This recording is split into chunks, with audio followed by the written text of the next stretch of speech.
Josué 20 tiene un tema que ya habíamos considerado cuando estuvimos en otras partes del Antiguo Testamento. En Números, por ejemplo, vimos algo relacionado a esto, y es que Josué 20 trata con el tema de las ciudades de refugio. Yo espero que para muchos de ustedes el tema de las ciudades de refugio no sea extraño. Sabemos en qué consiste. Estas ciudades fueron designadas para que cuando algún israelita sufriera un accidente y por accidente matase a un hombre, a otra persona, pudiera huir a esas ciudades y resguardarse, a fin de que el familiar no tome venganza por mano propia. Hermanos, cuando estuvimos en este tema de las ciudades de refugio, yo resalté algunas cosas. Por ejemplo, dije que este tema nos permite contemplar la justicia de Dios. Cómo Dios quería que no hubiese injusticia. Si había sido un accidente, no podría haber venganza uno a uno. Y esto nos revela el carácter de Dios, un carácter justo. Además que tuvimos la oportunidad de ver cómo este concepto, este evento histórico de las ciudades de refugio, nos permite pensar en Cristo. Nos lleva a pensar en Cristo. ¿Cómo? Pues mostrando que así como las ciudades de refugio eran un lugar para resguardarnos de la ira venidera, así también Cristo era ese refugio. Bueno, cuando me topé nuevamente con este tema de las ciudades de refugio y meditar el pasaje, me di cuenta que hay algo que debemos volver a notar. Y no quisiera repetir lo que ya hablamos, no quisiera volver a hablar solo de la justicia de Dios, de la misericordia de Dios al proveer estos lugares. Más bien a lo que me gustaría llamar su atención es esto. El que cometió el accidente de matar a otro, y se da un ejemplo, un hombre está en el campo, quizá está talando un árbol, se sale el fierro y lo mata, lo golpea hasta la muerte por ese golpe accidental. Bueno, ¿qué podía hacer el hombre? El hombre podía huir a estas ciudades, pero hay algo que cautivó mi atención. Hermanos, y el hombre tenía que ser juzgado, o sea, el pueblo debía ver si sí fue un accidente, porque hay otro tipo de accidentes intencionales, ¿sí? Fue sin querer. Y cuando los jueces analizan, dicen, no, hubo toda la intención de hacer daño. Bueno, después de hacer ese juicio, no vean sus Biblias, pero ¿qué pasaría con el hombre? No vean sus Biblias. ¿Qué pasaría con el hombre? Parece que todos nos quedamos con la idea como, bueno, y regresa a su casa. Se queda en la ciudad de refugio. Se queda en la ciudad de refugio hasta cierto tiempo. Y cuando meditaba en esto, podía ver, hermanos, que a través de este evento, a través de esta ley, uno se da cuenta de cuán valiosa es la vida para Dios. A ver, ¿qué pasaba cuando un hombre mataba el animal de otro? Podía pagar, ¿no es cierto? Incluso si fue un accidente, podía pagar y ser libre y regresar y tener su vida normal. Pero aun cuando este fue un accidente, el hombre no podría salir de la tierra de refugio, de la ciudad de refugio, porque si no, el otro hombre podría tener venganza. Lo que me puse a pensar fue esto, hermanos. Dios tiene en gran estima la vida de los hombres.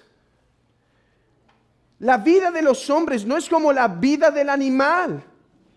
Cualquier persona que intente tratar a los animales o a las plantas o al ecosistema con tanto cuidado como a los hombres, yerra y se equivoca. Yerra y se equivoca porque es el hombre que posee la imagen de Dios y por lo tanto es el hombre que es valioso a los ojos de Dios sobre todo. Respecto a lo demás nos dice mata y come. Hermanos, es por lo tanto tiempo para reflexionar en la belleza de la imagen de Dios en el hombre. Vean esto, es cierto, fue un accidente, pero ahora no puedes salir, porque esa vida fue preciosa y aunque fue un accidente, es una desgracia lo que pasó. No puedes pagar por ello, no puedes simplemente recompensarlo, resarcirlo con alguna otra cosa. No, fue un ser humano lo que se fue. Fue un ser humano el que padeció. Por lo tanto,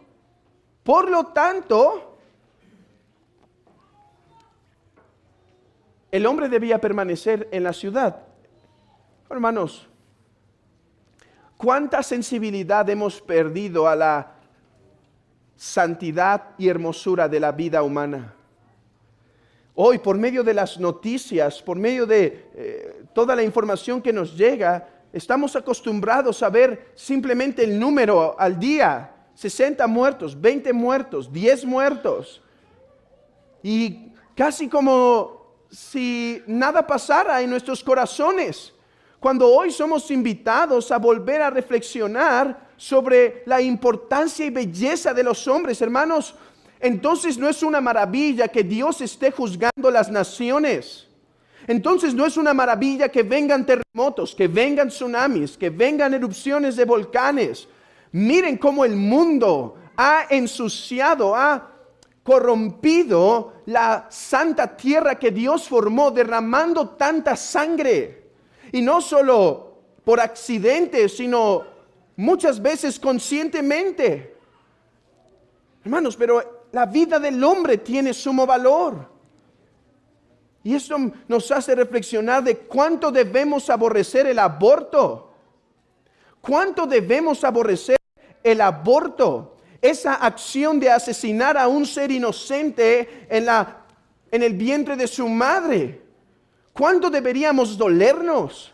¿Cuánto deberíamos orar porque esta masacre, mucho más grande que en los días de los nazis con los judíos, se lleva a cabo? ¿Cuánto deberíamos orar por presidentes temerosos que no establezcan leyes que favorezcan la muerte de los hombres? Así que creo que este texto nos invita a pensar en la santidad de la vida humana, la hermosura, pero ahora déjenme guiar sus ojos a Cristo, porque en medio de esto, hermanos, la obra de Cristo creo que brilla de una forma particular. ¿En dónde? Dice que el sacerdote podía huir, podía salir de la ciudad de refugio hasta que el sacerdote muriera.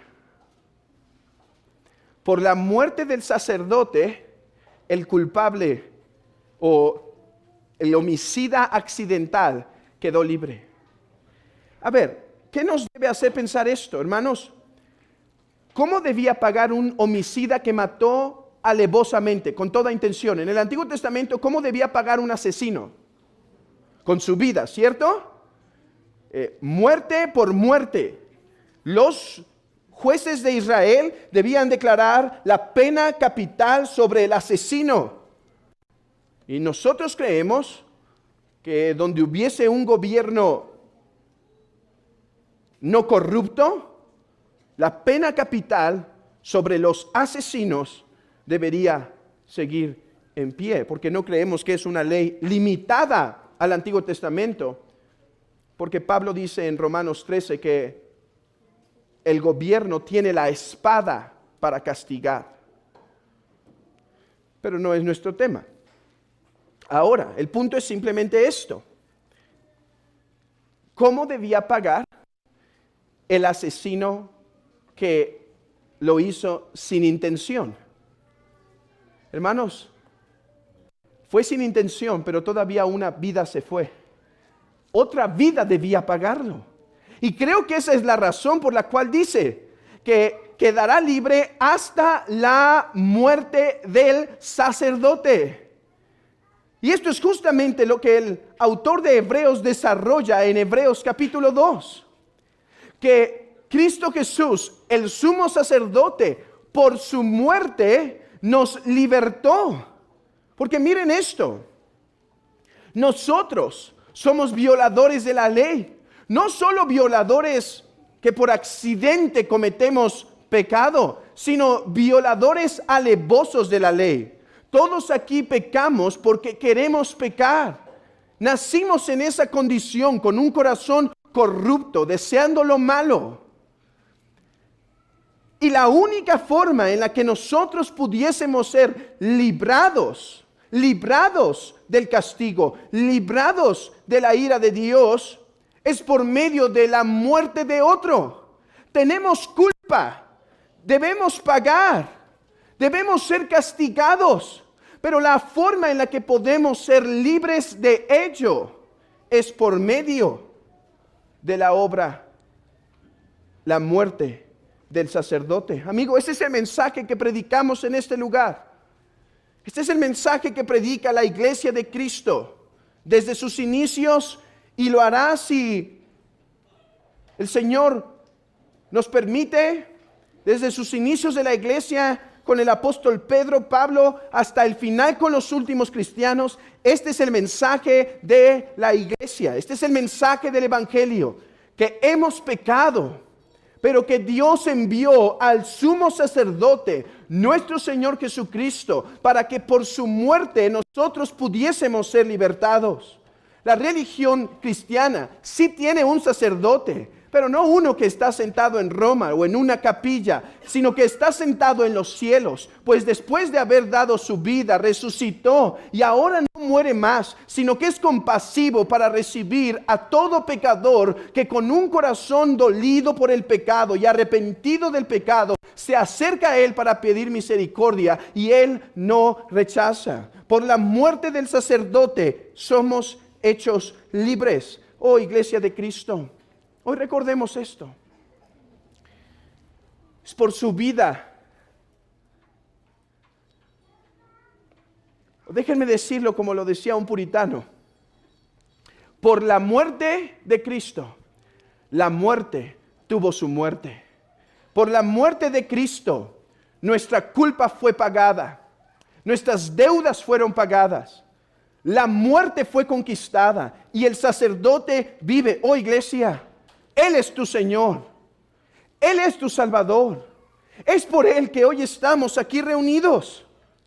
Es porque nos debemos a Él que hoy nos hemos congregado para adorar al Padre, al Hijo y al Espíritu Santo. Porque ahora por su muerte tenemos acceso al trono de la gracia para alcanzar misericordia y oportuno socorro. Es por Él que ahora vivimos. Es por Él que tenemos la esperanza de la vida eterna. Es por Él, hermanos, que trabajamos avanzando el reino de Dios, predicando las buenas nuevas. Es por Él. Porque Él se dio voluntariamente para que nosotros pudiésemos salir. Imagínense que un sacerdote dice a el que llegó: mi amigo, no creo que vas a salir. Estoy muy joven y me estoy cuidando muy bien. Estoy comiendo mis brócolis, estoy comiendo mi proteína, estoy ejercitándome. Hermanos, ¿qué hubiera pensado si dice: pero estaría dispuesto a morir por ti para que hoy fueses liberado? Bueno, eso fue lo que hizo Cristo por nosotros. Con el sacerdote era imposible, pero a nosotros nos dijo: morirán a menos que yo muera por ustedes. Nadie me quita la vida, querida iglesia, sino que yo de mí mismo la pongo. tengo poder para ponerla y tengo poder para volverla a tomar. Iglesia, este mandamiento recibí de mi Padre, porque nadie tiene mayor amor que este, que uno ponga su vida por sus amigos. Oh, iglesia, es a Él a quien te debes. Él debe ser el centro de tu adoración, el centro de tu alabanza, porque nadie más se entregó por nosotros. Ni Pablo, ni Pedro, ni María, ni Judas Tadeo. No. Tú te debes al sumo sacerdote. Iglesia, recuerda esto y alienta tu corazón y ofrécele una alabanza como Él es digno. Agradécele en tu corazón lo que Él ha hecho y pídele gracia para poder seguir viviendo de acuerdo a su voluntad, honrándole en todas las cosas y sirviéndole en todas las cosas. Amigo, ¿vendrás a Él? La oferta está hecha. El sacerdote ya murió. Y hoy invita a todos los pecadores, a todo aquel que está cargado y cansado, que si quieres venir a Él, puedes venir. No te va a echar fuera. Este es el Salvador de los pecadores. Este es el Cristo que predicamos. Este es el Salvador que anunciamos. Este es el mensaje de esta iglesia local y ningún otro. Que Cristo vino al mundo para dar su vida por los pecadores, de los cuales nosotros somos los primeros. Los más grandes pecadores. Porque no vino a llamar a los justos, sino a los injustos al reino de Dios. ¿Eres injusto? ¿Eres pecador? ¿Temes la ira de Dios? ¿Te lamentas por tu pecado? Bueno, Él vino a salvar a esos pecadores. Oh, cuán grande misericordia es esta. Que el Señor mueva el corazón del incrédulo y aliente el corazón de su iglesia para alabarlo a Él y solo a Él.